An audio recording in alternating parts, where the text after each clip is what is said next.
Hey Clutch, meant to address this earlier and thus escape your rebuke, but unfortunately I've been busy.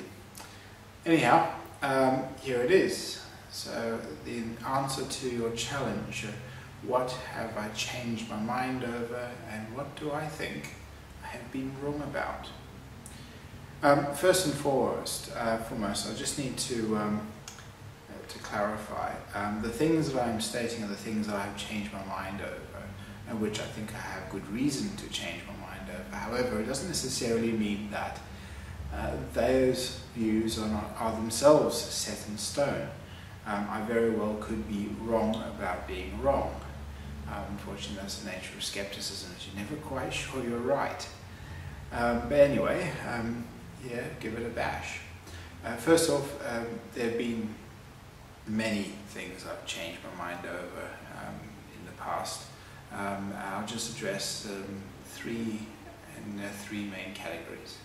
The first one being spiritual, the second one being emotional, and the final one being scientific. Right, first of all, spiritual. I used to be in the kind of a Deepak Chopra sort of school of philosophical inquiry or spiritual inquiry or something such. So things such as reincarnation, things like The Secret and that sort of thing. So essentially you send out positive energy and good things happen to you, send out negative energy, bad things happen, that the entire universe is affected by these currents of essentially emotional energy radiating throughout the universe. Yeah, I know what you're thinking, but anyway, I used to really believe it, and I think mostly believe it, and this is where it comes down to the crunch. I don't think I ever totally bought into it. The problem is that I actually have an engineering background, and as such I have done some limited courses on scientific inquiry, and what I'd find myself doing is taking these concepts that I would get from books and that sort of stuff and trying to make them mesh with my understanding of science. And I'll essentially just do this by reinterpreting them. One day I caught myself doing it, and very quickly I realized that, in fact, as much as I was professing belief in these things, and to some extent was believing them in a metaphorical sense, I didn't really buy into it, and it was only at a very superficial level. And once you get to that point, the whole thing pretty well crumbles fairly quickly. And currently I'm skeptic as such. A little bit after that particular event, I also gave up the notion of a soul. So I'm not a dualist anymore. I'm very much the proponent of the idea that the mind is simply what the brain does, and that in fact the difference between the soul and the mind is there's no difference. No difference at all. I don't find the idea of a soul to be coherent at all. No, not really. I mean, the mind deals with emotions, it deals with connections, relationships, everything like that. I don't know what the soul's meant to do, except perhaps live on, if such a thing is the case. And what would live on as such? Anyway, I digress. Second thing that changed my mind over, emotional.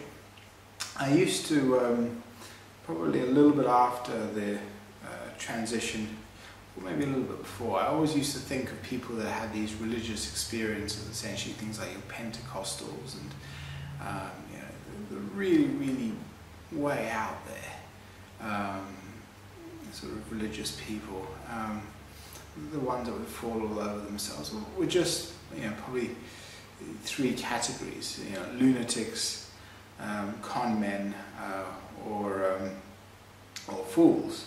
I don't subscribe to that anymore, and part of the reason for that is just simply inquiries into the mind.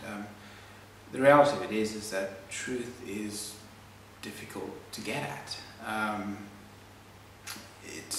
Skepticism is hard. You're never really quite sure that you're right, and you're never quite sure. I mean, we're complicated, and so from that perspective, I think, to some extent, the people that do fall all over themselves and that sort of stuff are, affected by the same kind of things that the rest of us are affected by. It's just that in the context that they're affected by them,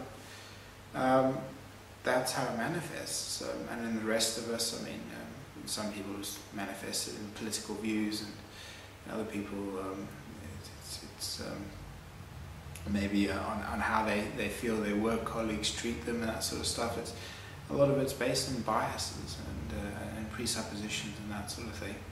And it's hard to avoid, but I have a lot more sympathy for even the people that I really don't agree with.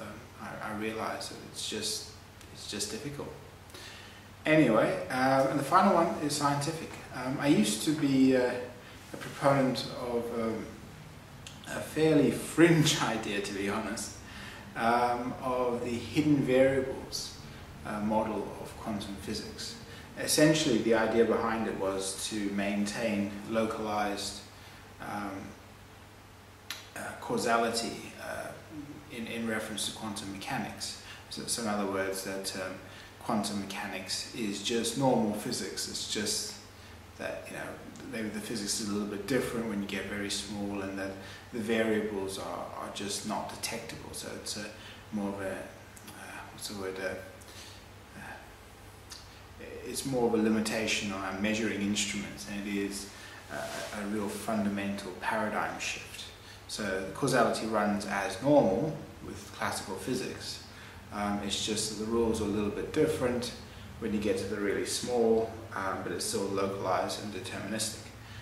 Anyway, I'm no longer a proponent of this, and the reason is I was introduced to something called the Bell theorem, which was essentially a test to see if localized hidden variables could actually account for the kind of measurements we get from quantum mechanics.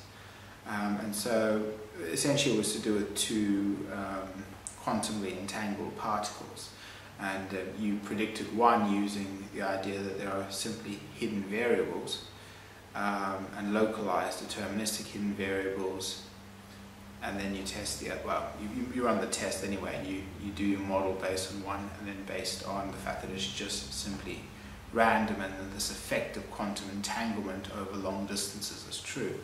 And sure enough, the inequality came out in the side of non-localized quantum entanglement. So therefore, quantum entanglement is true. It's not explained by hidden variables, and so therefore the universe is indeed probabilistic. Well, at the very least it's non-local causality, but also quite likely probabilistic as well. And this is somewhat unsettling. Like Einstein, I personally didn't think that God played dice with the universe, or more to the point, I actually did really think it was deterministic and localized determinism as well. Anyway, no longer subscribe to that view again, because the evidence turned against me. This has been a massive rant, and thank you very much for listening, and sorry for not replying earlier. Okay, bye.